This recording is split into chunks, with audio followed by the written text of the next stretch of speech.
Oke, materi kita pada hari ini bicara tentang pidana, artinya hukuman, tapi dalam cakupan atau bahasan undang-undang tindak pidana korupsi. Ya.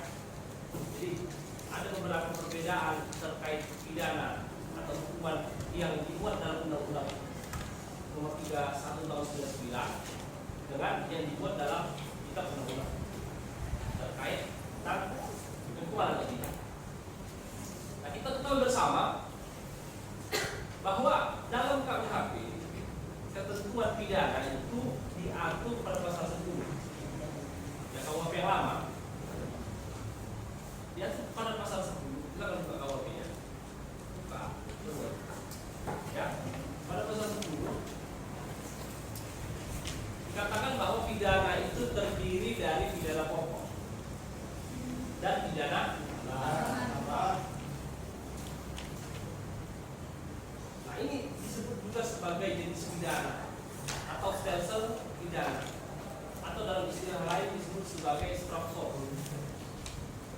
Jenis pidana pokok dijabarkan lagi dalam KUHP ada pidana mati, pidana penjara, pidana kurungan, dan pidana denda. Lalu nanti ada tambahan pidana tutupan. Lalu pada pidana tambahan, pada pidana tambahan ada 3 jenis pidana. Ada pidana pemutusan kaki, perampasan barang, dan pencabutan hak. Itu adalah disebut sebagai stelsel pidana dalam KUHP. Jenis pidana dalam KUHP. Dan itu berlaku di seluruh ketentuan pidana dimanapun, di undang-undang khusus yang memuat tentang ketentuan pidana manapun, kecuali undang-undang khusus itu menentukan lain atau tersendiri. Nah, dia boleh atur tersendiri. Tapi kalau tidak diatur lain atau tersendiri, maka akan berlaku pasal 10 KUHP terkait dengan stelsel pidana. Apa yang menjembatani itu sehingga bisa berlaku ke undang-undang manapun yang terkait dengan ketentuan pidana? Maka pertama lihat pasal 103 KUHP. Silakan buka. Oke, apa ya?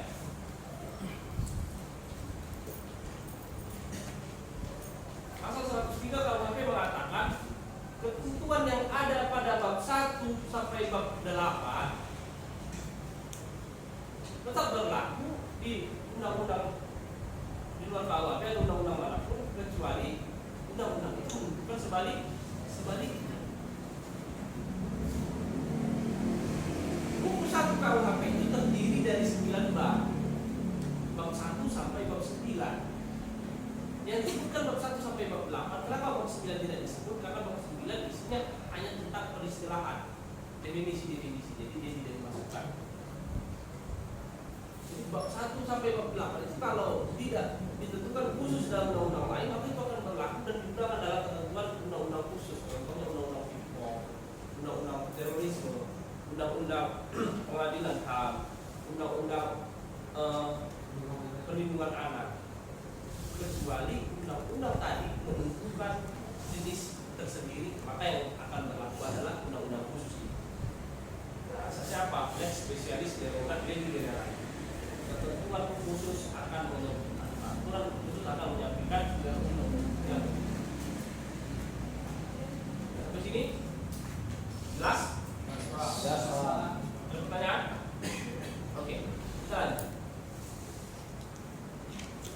Dalam pembelajaran kita hari ini, kita akan membahas tentang tindak pidana korupsi. Artinya, instrumen hukum yang akan kita bahas adalah ketika bicara pidana adalah Undang-Undang 3199 juga Undang-Undang 2000. Kenapa? Karena delik-delik tipikor itu diatur dan diancamkan di dalam 2 undang-undang itu. Sehingga ancaman pidana juga akan dimuat di dalam 2 undang-undang tadi. Oke. Tapi sebelum kita menelaah jenis-jenis pidana dalam undang-undang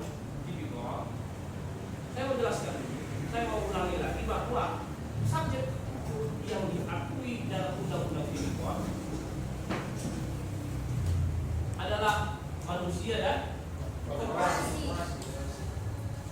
Dan itu dijelaskan di dalam pasal 1 angka 3 Undang-Undang 31 tahun 99. Disebut setiap orang adalah apa di situ? Bunyinya setiap orang adalah perorangan, manusia dan termasuk korporasi. Yang mana subjek hukum korporasi tidak diakui di dalam KUHP. Jadi KUHP hanya mengenal subjek hukum orang. Konsekuensinya apa? Jenis pidana dalam KUHP hanya jenis pidana yang bisa dijatuhkan kepada orang manusia. Apa? Baca pasal 56 KUHP. Silakan dibuka pasal 56. Mohon maaf, saya pasal 59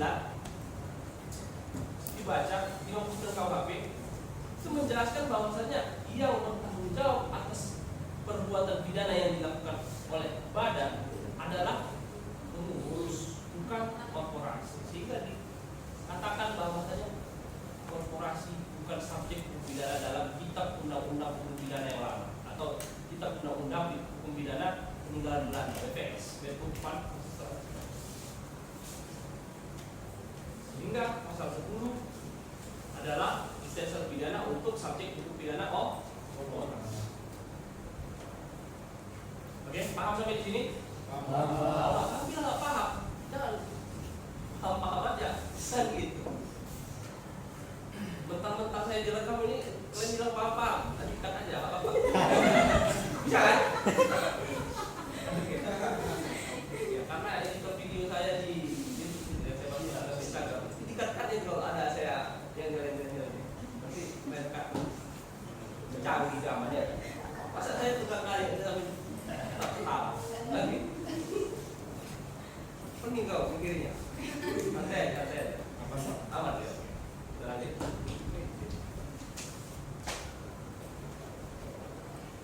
Apa tadi? Jadi kan itu. Oke. Kita lanjut. Nah, karena dalam undang-undang tipikor dikenal dua subjek hukum, tidak hanya manusia, tapi di sisi lain korporasi juga dikenal. Artinya undang-undang tipikor harus menyediakan dua jenis pidana. Yang pertama jenis pidana yang bisa dijatuhkan kepada manusia, yang kedua jenis pidana yang bisa dijatuhkan kepada subjek hukum lainnya, yaitu korporasi. Kenapa? Karena kalau kita mengacu ke pasal 10, makanya diakui hanya manusia. Kalau kita bicara sistematis kan begitu, cara pikir sistematisnya begitu. Maka konsekuensi undang-undang khusus ini dia harus disediakan stelsel khusus korporasi. Gak bisa sama. Nah, itu yang mau kita bahas pada hari ini. Oke? Maka kita akan kembali ke pidana pokok dan pidana tambahan.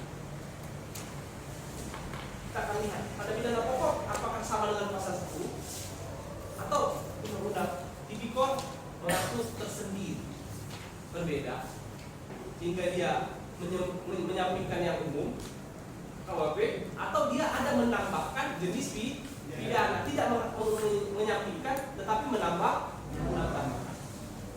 Contoh yang tersedia misalkan 3 dalam KUHP, dia tambahkan 2 jadi 5. Jadi pilihannya lebih banyak dalam undang-undang.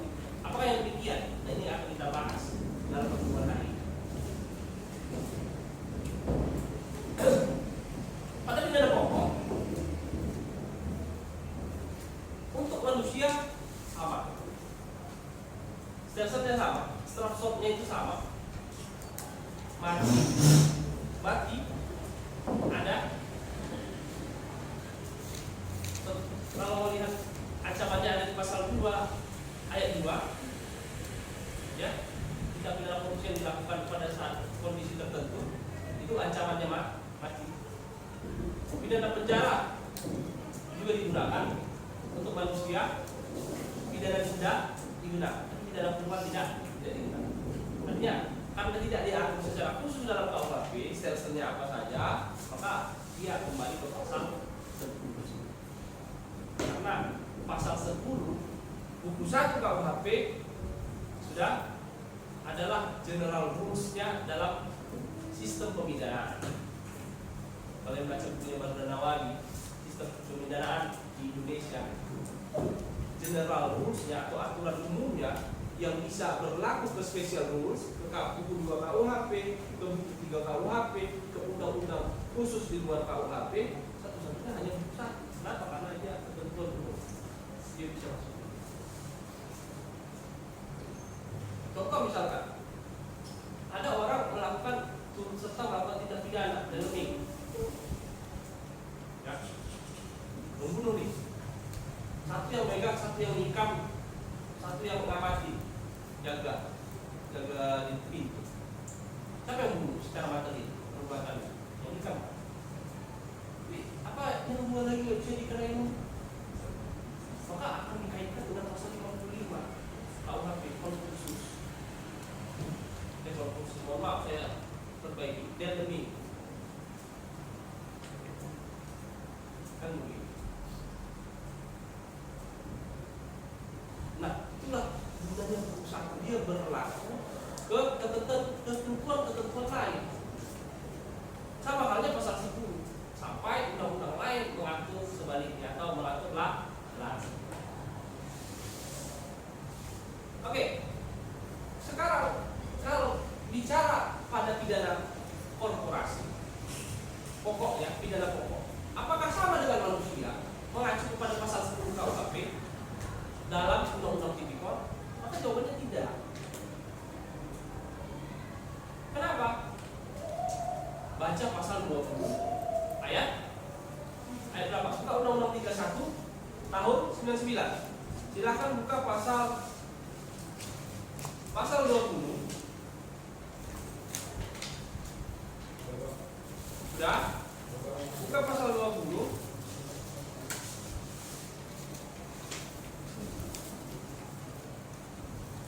Sampai berapa ayat itu? 7. Iya, ayat 7 nyala baca.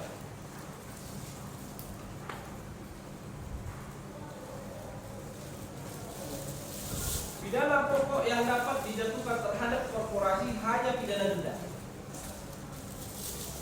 Dengan ketentuan maksimum pidana denda sepertiga. Nawab, jangan kau pikir karena saya direkam kau bisa tidur di situ. Enggak baik ini namanya. Permohonan ini tidak. Lebih banyak indikat dia nanti kan. Jangan tidur kalau saya lagi ngajar. Fisiko, buka. Oke. Jongkok dia dalam kepala. Apa bahasa indikat? Oh, bahasa indikat ya.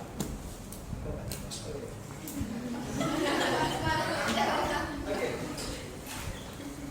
Jadi pada korporasi ditentukan pidana yang bisa dijatuhkan dalam hal pidana pokok yang bisa dijatuhkan hanyalah pidana denda.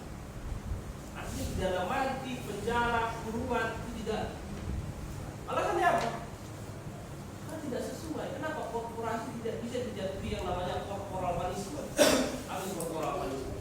Pidana terhadap corporal punishment, pidana yang dijatuhkan kepada badan.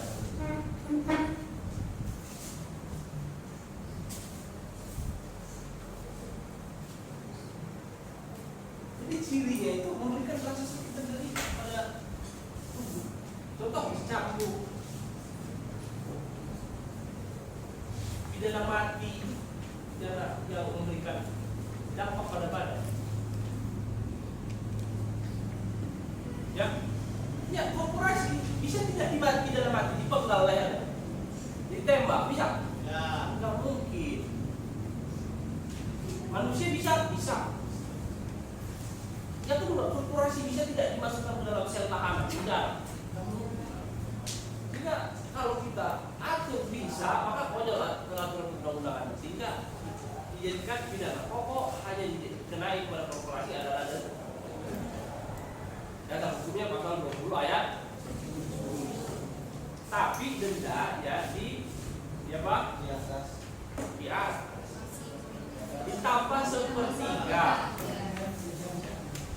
Jadi contoh misalkan, contoh ya, perhitungannya begini. Misalkan dendanya 9 Miliar.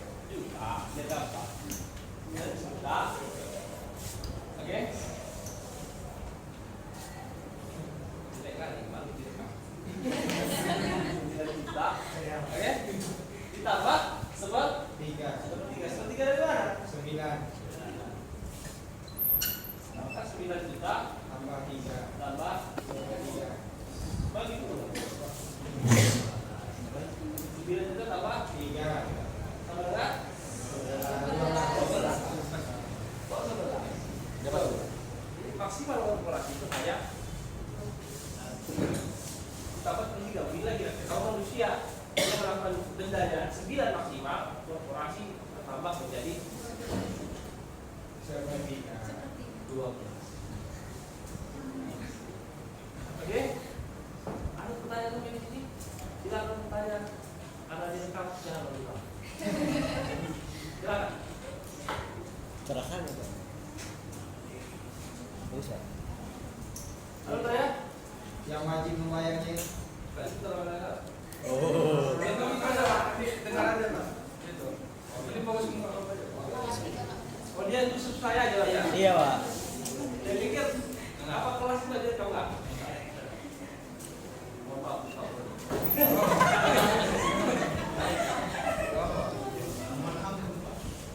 Nanti kami kasih peran. Oke lah tanya lagi ya.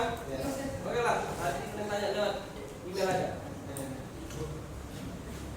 Nah sekarang pidana pokok hanya denda ditambah sepertiga dari orang, artinya lebih berat sepertiga dari orang manusia. Sekarang kita lihat pidana tambahan. Maka buka pasal 18 Undang-Undang Nomor 31 Tahun 99. Silakan.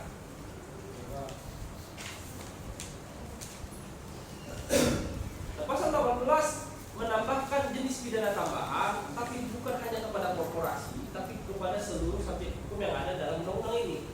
Artinya manusia dan korporasi juga masuk ke dalam tambahan pidana tambahan dalam pasal 18. Artinya manusia juga masuk ke dalam pengaturan pasal 18, korporasi. Yang sebelumnya dalam KUHP pidana tambahan itu 3 kata pasal 18, selain pidana tambahan sebagaimana dimaksud dalam Kitab Undang-Undang Hukum Pidana, sebagai pidana tambahan adalah dia buat ada pidana tambahan 4 jenis. Yang pertama, perampasan barang bergerak yang berwujud atau yang tidak berwujud, atau barang yang bergerak yang digunakan untuk atau yang diperoleh dan tindak pidana korupsi. Termasuk perusahaan milik terpidana di mana tindak pidana korupsi dilakukan, begitu pula dari barang yang menggantikan barang-barang tersebut. Ini jenis pidana tambahan yang ditambahkan oleh undang-undang itu. Ada perampasan, baik barang berwujud atau tidak berwujud, bahkan itu bisa merampas perusahaan atau korporasi yang digunakan untuk melakukan tindak pidana. Yang mana yang kita ketahui dalam pasal 10 KUHP, perampasan barang dalam pidana tambahannya hanya mencakup 2 hal. Apa saja? Perampasan kepada hasil tindak pidana dan perampasan kepada yang digunakan untuk melakukan tindak pidana. Tapi kalau ini perusahaan ini bisa dirampas. Atau yang bisa dirampas tadi katanya apa? Barang-barang yang dapat menggantikan barang-barang yang tindak pidana korupsi.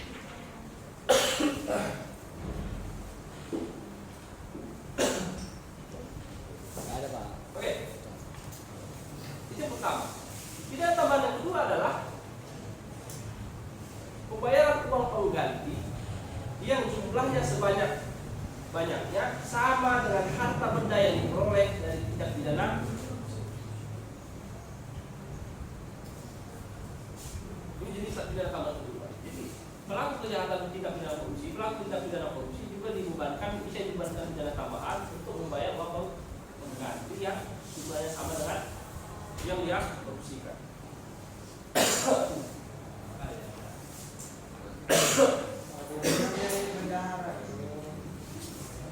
Udah 20 menit. Haris. Ini kan apa? Di ini kan ada apa? Di tangga-tangga. Oh ya. Terekam. Oke.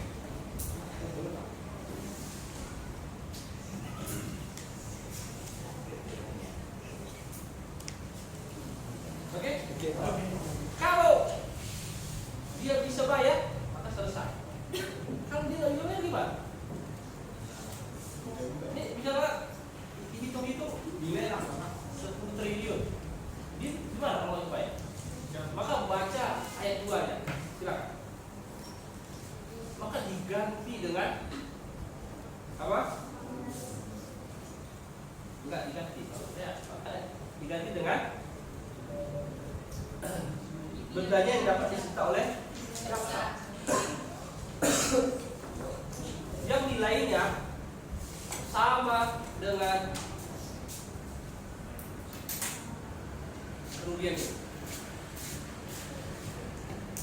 Itu opsi pertama, ya. Opsi kedua, nggak ada juga harta, artinya sudah jatuh miskin. Atau yang kedua, dia jatuh menyembunyikan kekayaan. Itu cenderung. Dia bisa mengintegrasikannya dengan baik, dia bisa melapisinya. Layering tadi dia lakukan baik, placement yang juga bagus, integrasinya juga bagus. Jadi mana? Maka terbusuk oleh penegak. Jadi seolah-olah hartanya nggak ada lagi, atau memang betul-betul nggak ada lagi.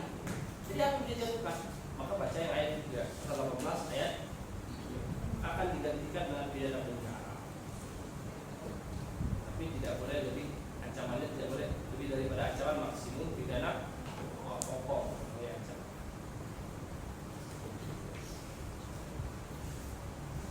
Oke, kalau ini nggak bisa lagi ya kan?